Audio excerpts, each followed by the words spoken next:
জেরুজালেমের পবিত্র আল-আকসা মসজিদ ঘিরে আবারও উত্তেজনা বাড়ছে। পরিস্থিতি এমন পর্যায়ে পৌঁছেছে যে সম্ভাব্য বড় ধরনের ধর্মীয় সংঘাত নিয়ে সতর্ক করেছে জর্ডান। দেশটির আশঙ্কা, আল-আকসা প্রাঙ্গণের দীর্ঘদিনের স্থিতাবস্থায় বড় কোনো পরিবর্তন আনা হলে এর প্রভাব শুধু ফিলিস্তিন বা জর্ডানে সীমাবদ্ধ থাকবে না, বরং পুরো মুসলিম বিশ্বে ছড়িয়ে পড়তে পারে। এই পরিস্থিতিতে আরব ও মুসলিম বিশ্বের পররাষ্ট্রমন্ত্রীদের নিয়ে জরুরি বৈঠক ডেকেছে জর্ডান, কারণ সাম্প্রতিক সময়ে আল-আকসা প্রাঙ্গণে ইসরায়েলের ধর্মীয় উগ্রপন্থীদের প্রবেশ ও বিভিন্ন ধর্মীয় আচার পালনের ঘটনা নিয়ে উদ্বেগ বাড়ছে।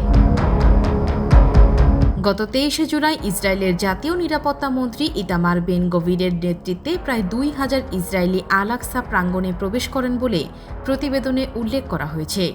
সেখানে প্রার্থনা ও ধর্মীয় আচার পালনের ঘটনাকে জর্ডানের কর্মকর্তারা অত্যন্ত গুরুতর লঙ্ঘন হিসেবেই দেখছেন। আল-আকসা প্রাঙ্গণের বর্তমান ব্যবস্থায় মুসলিমদের নামাজ আদায়ের অধিকার রয়েছে এবং দীর্ঘদিন ধরে এর তত্ত্বাবধানে গুরুত্বপূর্ণ ভূমিকা পালন করে আসছে জর্ডানের হাশেমি রাজ পরিবার।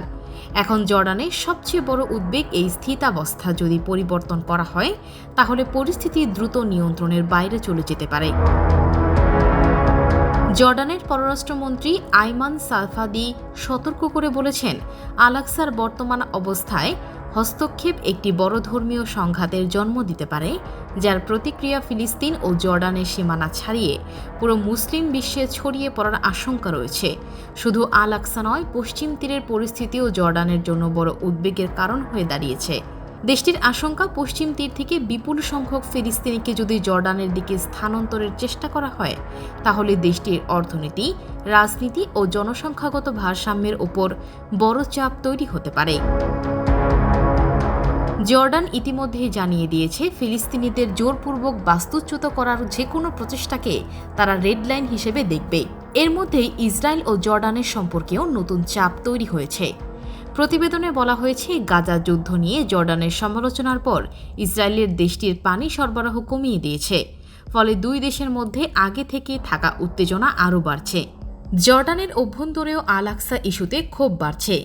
দেশটির ইসলামপন্থী রাজনীতিকদের অভিযোগ, একদিকে আল-আকসা প্রাঙ্গণে ইসরায়েলি বসতি স্থাপনকারীদের প্রবেশ বাড়ছে, অন্যদিকে ফিলিস্তিনি জেরুজালেমবাসীদের মসজিদে প্রবেশে বাধা দেওয়া হচ্ছে। সব মিলিয়ে আল-আকসা এখন শুধু একটি ধর্মীয় স্থাপনা নয়, এটি মধ্যপ্রাচ্যের সবচেয়ে স্পর্শকাতর রাজনৈতিক ও ধর্মীয় ইস্যুগুলোর একটি।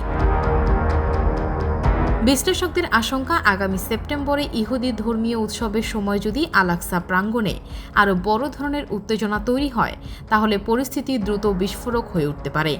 এখন প্রশ্ন হলো, আল-আকসাকে ঘিরে কি সত্যি নতুন একটি বড় সংঘাতের পথে এগুচ্ছে মধ্যপ্রাচ্য, নাকি শেষ মুহূর্তে কূটনৈতিক তৎপরতার মাধ্যমে পরিস্থিতি নিয়ন্ত্রণে আনা সম্ভব হবে?